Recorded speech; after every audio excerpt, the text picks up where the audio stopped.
Hi అండి. నమస్తే. Welcome back to my channel general knowledge ఎథ్రెట్ 1.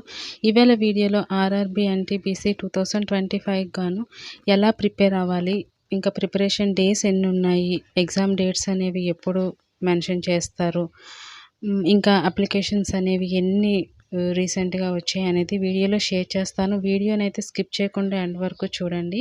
అందుకంటే ముందు ఎవరైతే ఫస్ట్ టైం నా ఛానల్ని విజిట్ చేస్తున్నారో ఛానల్ని సబ్స్క్రైబ్ చేసుకొని ఈ వీడియోకి తప్పకుండా ఒక లైక్ ఇవ్వండి. ఇలాంటి మరిన్ని వీడియోస్ కోసం పక్కన బెల్ బటన్ ప్రెస్ చేసి సపోర్ట్ చేయండి. సో ముందుగా ఈ ఎగ్జామ్కి ఎవరైతే సిన్సియర్గా ప్రిపేర్ అవుతున్నారో వాళ్ళందరికీ ఆల్ ది బెస్ట్ అండి. చక్కగా ప్రిపేర్ అవ్వండి, మంచిగా ఎగ్జామ్ అటెండ్ చేయండి, జాబ్ అయితే డెఫినెట్లీ కొట్టండి. ఎగ్జామ్ డేట్స్ వచ్చేసి ఏప్రిల్ లాస్ట్ వీకేనా అవ్వచ్చు, లేదంటే మే ఫస్ట్ వీక్లో కూడా అవ్వచ్చు. ఎందుకంటే దీనికంటే ముందు కొన్ని ఎగ్జామ్స్ కండక్ట్ చేస్తున్నారు.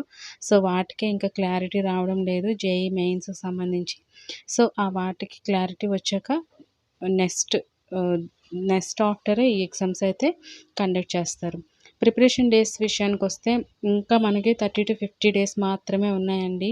ఇప్పటి వరకు ఎవరైతే కష్టపడుతున్నారో బాగా ప్రిపేర్ అవ్వండి.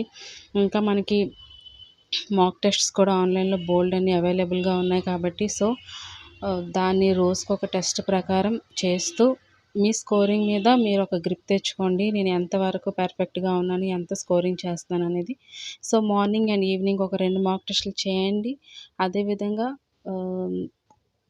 మార్నింగ్కి ఈవినింగ్కి మధ్యలో ఉన్న టైం మొత్తం సిలబస్ని చక్కగా ప్రిపేర్ అవ్వండి. కొన్ని ట్రిక్స్ ఉంటాయి, ఆ ట్రిక్స్ని ఫాలో అవుతూ ప్రిపేర్ అవ్వండి. ఇంకా ఈ ఆర్ఆర్బీ ఎన్టీపీసీకి సంబంధించి టోటల్ అప్లికేషన్స్ 1.2 crores వచ్చాయి. సో 1.2 crores అంటే గాబరా పడాల్సిన అవసరం అయితే లేదు.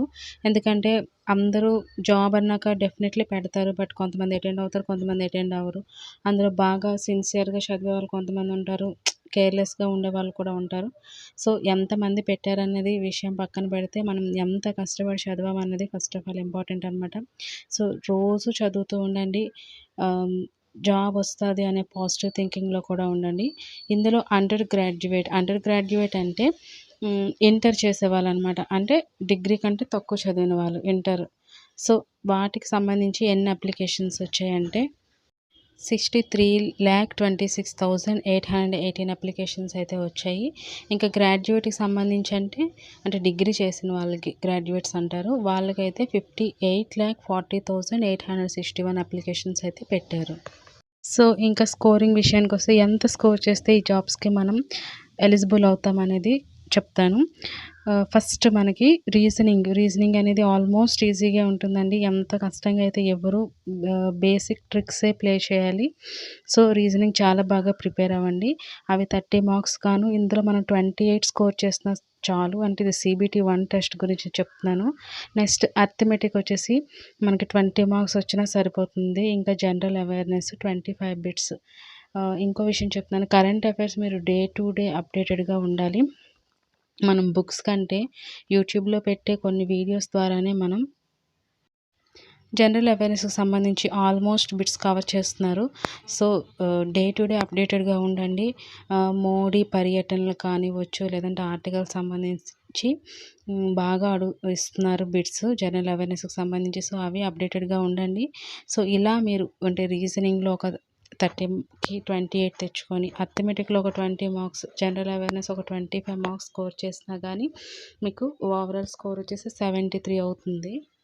సో మనకి టోటల్గా 73 to 75 అంటే 70 to 75 మధ్యలో మనం మార్క్స్ కానీ గెయిన్ చేస్తే ఈజీగా మనం ఎలిజిబుల్ అవ్వచ్చు అనమాట ఈ జాబ్స్కి.